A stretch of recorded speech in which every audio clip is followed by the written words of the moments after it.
What's up guys, Techmaster back with another video. So today, sorry one second, we are going to be doing a review on the iPhone 15 just about, not quite a year and a half later, but almost a year and a half later. So I've been loving this phone since, day one. It's been very good. It's not perfect or anything, but has been a very solid phone. So obviously we have a 6.1 inch display. It's very bright, 2000 nits. If you crank this all the way up, it's very bright outside and stuff, which is useful for me because I don't like looking at dark screens. It's annoying. It kind of hurts my back and eyes to look at it when I can't see it. We have a dynamic island, which I know you might not be able to see. It's right here because I have this kind of interesting wallpaper.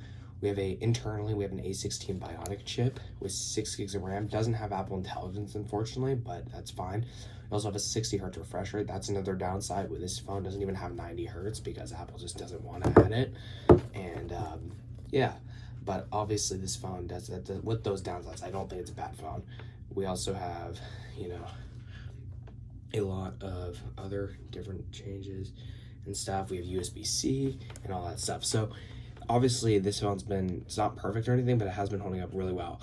We also have a 48 megapixel camera. We have 10x zoom because this phone has 48 megapixel. I personally keep my phone on warmer color tones. So, but anyway, we can go to 10x, as you can see here, zoom out to 0.5x, as you can kind of see here. But I know I haven't made a video in a long time, but yeah, this will be my first time kind of making another video. I have T-Mobile, obviously. I've been using this phone since November 17th, 2023. Battery life has been good, but my battery health is at 89%. Obviously, and the cycle count, to be honest, I've just charged my phone too much.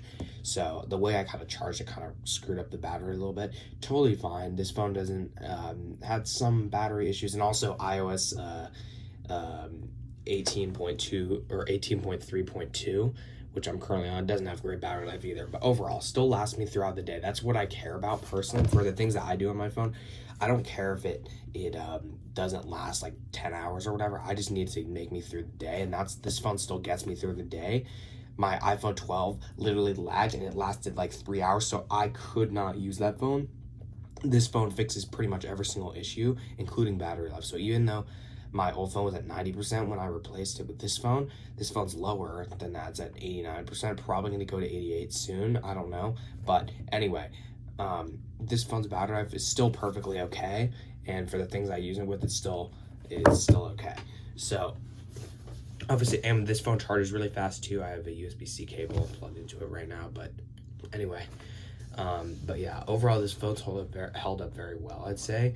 I really like the camera, the battery life, the USB-C on this phone. The screen's really good. The screen's one of my favorite part about it, only because it, it looks super nice as the dynamic island and, super bright, so I can see it outside and that sort of thing. But, it's good. I really like it. Now, if you want to buy this phone, I would say this phone is okay. It's probably not my first phone I recommend, only because you can get a 15 Pro for almost the same price. That has Apple Intelligence, has a telephoto camera, faster USB-C port, better battery life, all that sort of stuff. But anyway, this phone is okay. I'd say just don't really buy it from apple.com because they still sell it for $6.99. And so, oh, I forgot to mention, I have a really nice Dbrand case. I got this for Christmas. I'll put a link in the description below. Dbrand, awesome cases. Really good quality, pretty good protection wise. I have a screen protector on this too, but I freaking love this case. This is my favorite case brand, but I'll put a link in the description below. But yeah, I love this teardown case. Also, you can attach magnetic accessories like this wallet, and so it'll perfectly snap on. It's MagSafe, and you have the little ring if you want to wireless charge it. Super nice case. As I said, absolutely worth it. They are $50, but no problem with that. Much better than those other cases.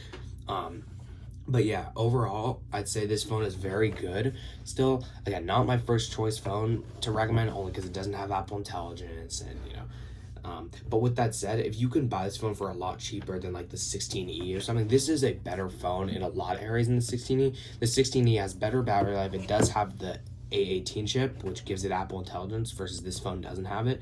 But otherwise, this phone has a better screen, better camera, dynamic island, telephoto, you know, camera, can zoom in a little bit more, you know, better colors, and you know, that sort of stuff. So like, anyway, there are a lot of benefits that this phone has over the 16e, and particularly the display. Sorry, I just don't know why, because the 16e doesn't have dynamic island. It's a lot dimmer display. Like, this display is like twice as bright. It's basically the same display as the 14.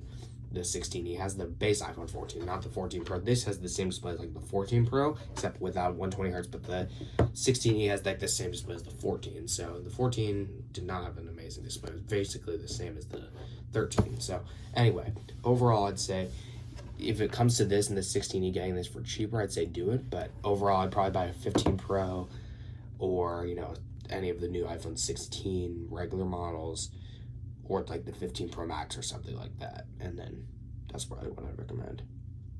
Anyway, guys, that pretty much covers out this video.